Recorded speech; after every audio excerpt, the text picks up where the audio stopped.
In this video, we are going to unlock the secrets of growing ginger, one of my favorite plants both in the garden and in the kitchen.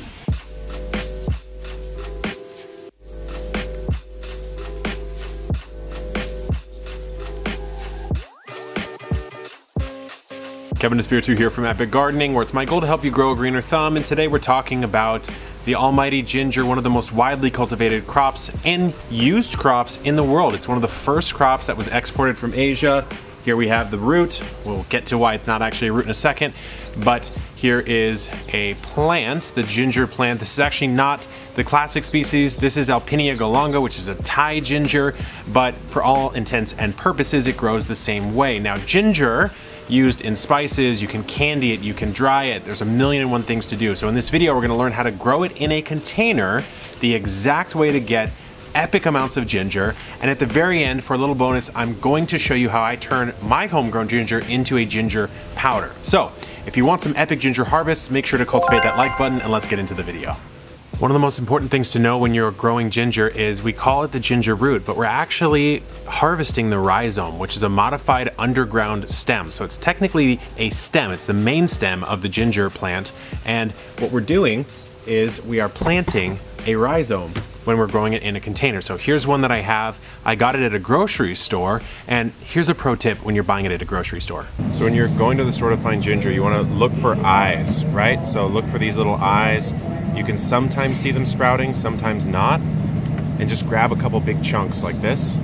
So you can see this is where the new growth is going to come out, right there, and right there. Now, another thing you should know when you're planting your ginger is that the larger the rhizome chunk that you plant, the faster you're going to get ginger. And the reason why is because you're going to get more sprouts. So if we have a plant like this, you can see we have 1, 2, 3, 4, 5, 6 shoots coming up.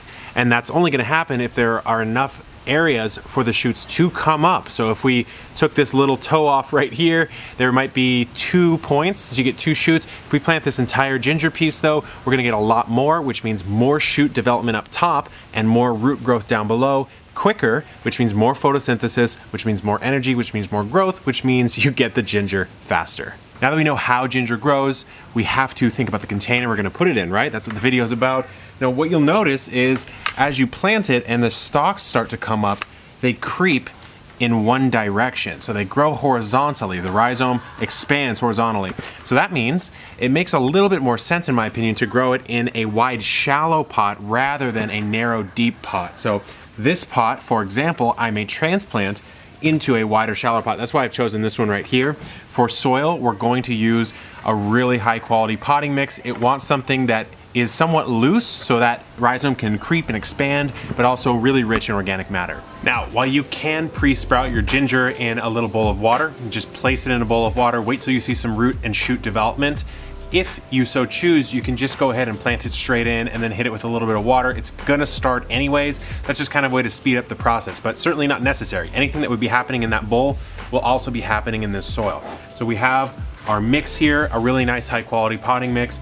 With ginger, it's kind of not like a standard root crop like a potato. Potatoes you would put down pretty deep in the soil, maybe at least 6 inches or so, I would say, although I plant my potatoes even deeper. But what I'll do is I'll just barely cover it up. So we've got our nice piece here, nice healthy chunk of ginger rhizome, and we're gonna pop it in, give it a nice little firm press. We'll cover it up, maybe 1/2 inch, 3/4 inch, nothing too wild. And now we are ready to water it in. Don't go crazy with watering it in here because remember, there's no roots, no shoots. So we just need to give it enough water so that it knows it's time to start throwing out those roots and shoots. And besides that, we're pretty much good to go. And remember, it's in a container, so you can definitely overwater it a little bit. One thing I like to do is just check. Let's see how much we watered that right now. Looks like we got it moist to about, I don't know, maybe about 2 inches or so. I might give it a tiny bit more. And that's pretty much it until it starts to sprout up. So after you've planted it, where do we place it? To understand that, we have to understand, again, where did it come from? It came from Southeast Asia.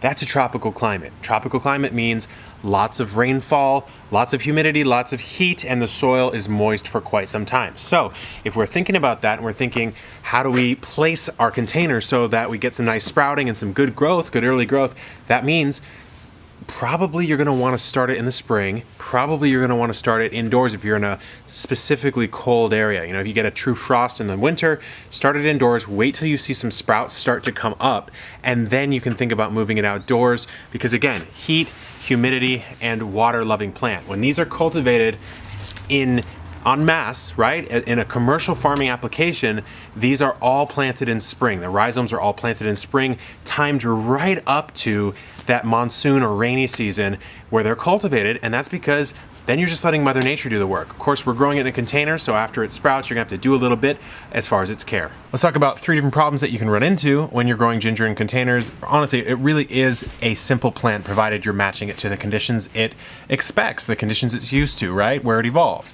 So if you're getting browning tips, yellowing tips. Browning tips is probably a good sign that the soil's not moist enough. You may want to throw some mulch on, you may want to water a little bit more often. Perhaps you want to use a container with worse drainage, right? Just as long as you're not overwatering.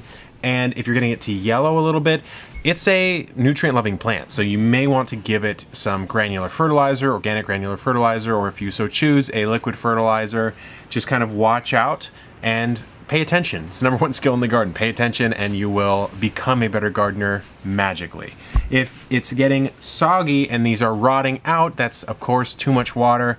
And really besides that, what if it flowers? Well, ginger flowers, that's what the plant does, and you can actually eat the flowers too. So I wouldn't stress out, I wouldn't worry about the flowers. And that's pretty much the #1, 2, and 3 problems you're gonna run into, I would say. If you have a specific problem, drop it in the comments down below. So let's pretend the ginger I just planted has now sprouted and we're looking at this. This is probably 2 months in at least. We've got some nice growth up top, and honestly, you can both use the leaves and the leaves smell amazing as a fragrance. Ginger is just a smell I really enjoy. But what should you do? Some things that you can do if you're in a particularly dry area is throw some mulch on top of the container. Maybe an inch or 2 of a wood chip style mulch, something like that can really hold that moisture in. You may want to reapply. I know in commercial applications they'll do it at time of planting, and then they'll kind of hill it up slightly to keep that moisture in a little bit more, really protect the rhizomes. And then they'll also throw some mulch on maybe 45, 90 days after. For harvesting, what you'll want to do is if you want to keep it growing, if you're in an area where you can overwinter your ginger and just keep growing, growing, growing, then what you may want to do is come through and just snap off the new chunks of the rhizome and let it continue to grow. That way you're not disturbing the entire root system and shoot system, right? But if you're in an area where it does get to that point where the frost is really starting to come in and the temperature's really starting to go, it's gonna die back. So you can harvest it before then. I would say 4 to 5 months is about the time you're gonna wait before you do your first harvest. But if it's gonna die back, you may as well harvest all of it, and then you can wash it, clean it off, and after that, what you can do is you can use the stuff that you wanna use, and we're getting into that ginger powder in just a second here, but you can store the rest of it in like a root cellar type of situation where then you can plant it again next spring. So your ginger will always be producing new ginger both for your garden and for your kitchen. Now that you know how to grow ginger, let's figure out how to turn it into a ginger powder, our little bonus piece on using it in the kitchen, something that I'm really big on this year, taking from the garden, using in the kitchen. Ginger powder, very versatile, so what we're gonna do is slice it and dehydrate it. Let's get started.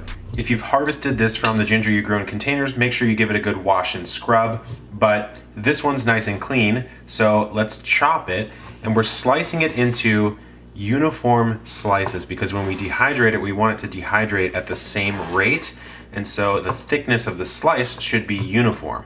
Let's do this. I'm gonna go very, very cleanly through, and this is just such a great way to use it because you're basically turning ginger into a raw ingredient, kind of like a salt or a pepper. You're turning it into a dehydrated powder that you can mix into teas. You can use it as a seasoning or spice in baked goods. There's 1,000,001 different ways to use it, to say nothing of the medicinal ways that you can use ginger. So we're almost done slicing here, and you can dehydrate this in the sun if you wish, but I have a pretty budget dehydrator that I'm going to show you how to use.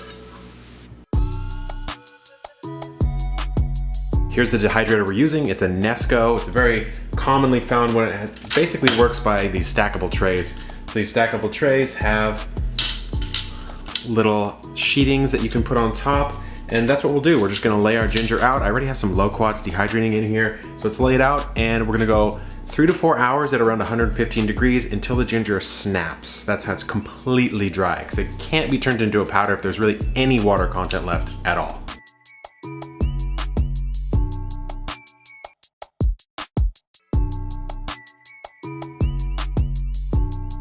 4 hours later, we have our dehydrated ginger. Just look how small it ends up shrinking down to. And you want it to be crispy, so listen. That's what we're talking about. Let's take a spice grinder. You can use something else. You have to use a spice grinder, but I happen to have one, so we'll pop it on. It just has these two blades there and there that make quick work of it.